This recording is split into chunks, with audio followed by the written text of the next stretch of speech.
Okay, so we've done a chocolate foaming emerger. That's more of a midge pattern on the channel.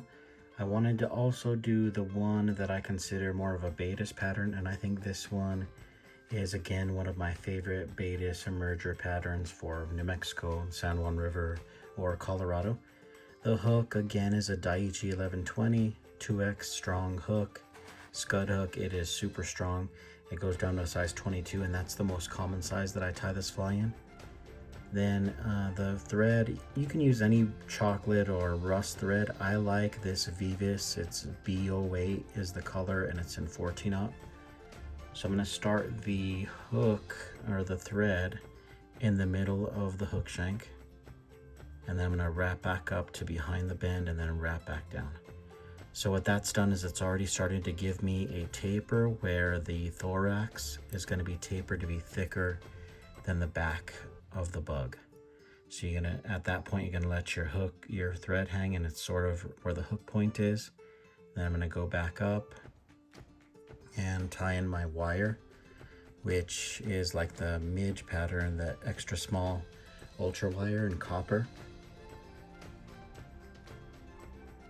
So I don't like to use a pinch on the wire. A commercial tire, as a commercial tire, you want to save time. So what I'm going to use is thread control, loose thread wraps in the beginning to sort of bind that wire down, and then keep it parallel to the shank. And I'll show you what I mean by that.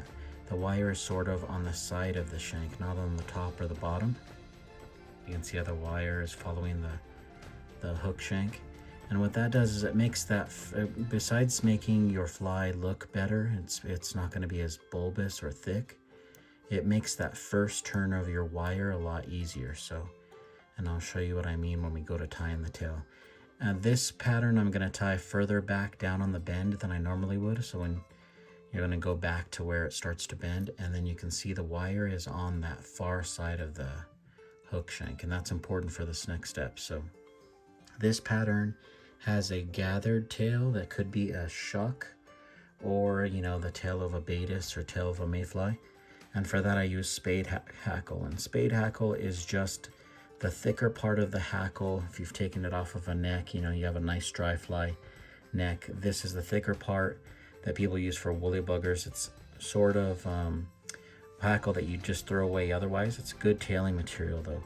I'm going to take about 8 to 10 fibers. I'm going to pull it back from the stem so that you can see the fibers are sort of aligned, and then pull that off. The length of the tail should be about a little bit less than the length of the shank. So I'm going to measure that tail in and then tie that tail in the back.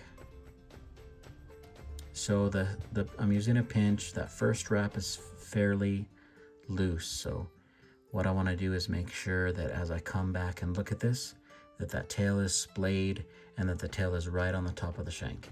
Then I'm going to take these touching turns up the shank, binding down that hackle, taking time to make sure that there's no hackle showing through the thread, and at the same time that I create a smooth body. That wire got caught up in there.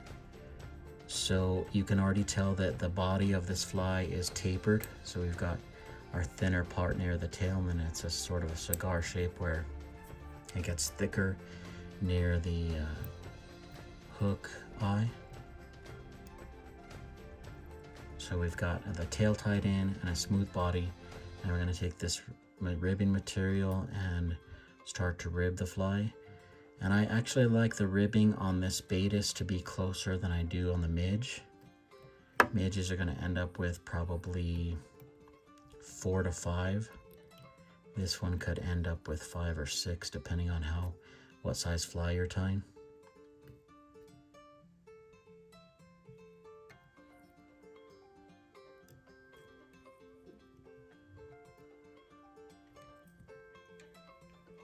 So I've got that wire worked up to the top. Take a couple of thread turns behind the wire to lock the wire in. And what I'm going to do, this is an important step, is pull that wire back on the top of the shank and then take a couple of other turns of the wire to lock the wire in. Wire is a pretty slick material. especially when it gets wet or when you start pulling them out with your hemostats when you catch a fish. So make sure that you lock the wire in. So we've got this nicely gathered tail with some flare to it and a segmented body. Now we're going to tie in the wing, which is going to be open cell foam. So the foam that I use for my midges is a closed cell craft foam. You can see the difference. The closed cell is a bright white. On this Baetis pattern, I want it to be just a little bit different than the naturals. I don't want it to stick out like a sore thumb. I want it to be more match the hatch, so I'm using this open cell foam. And you can get foam from a bunch of different places, your Amazon boxes. Just make sure that it's something that is durable enough to last on your flies. So you're gonna pick it apart with your fingernails. Make sure that that it's not gonna just fall apart in your first couple of fish. I'm gonna tie this the way that I do as a commercial tire. All I do is tie that foam in and grab it. I'm not gonna have to worry about, saves me the time to have to trim the foam near the eye. Okay, and for the thorax or the head of the fly, we're gonna use mahogany superfine dubbing. You can tell that it's darker than the thread. Whatever thread you choose to use, make your thorax a little bit darker. The thorax of these Baetis, they get their wings inside the thorax, the real bugs, and they are always a little bit darker than their bodies as they start to emerge. And this is kind of key with all small flies. You see how much dubbing that is? It's just a wisp of dubbing. That is as much dubbing as you're going to want to use for this fly. So I'm just going to put the dubbing on there and spin it.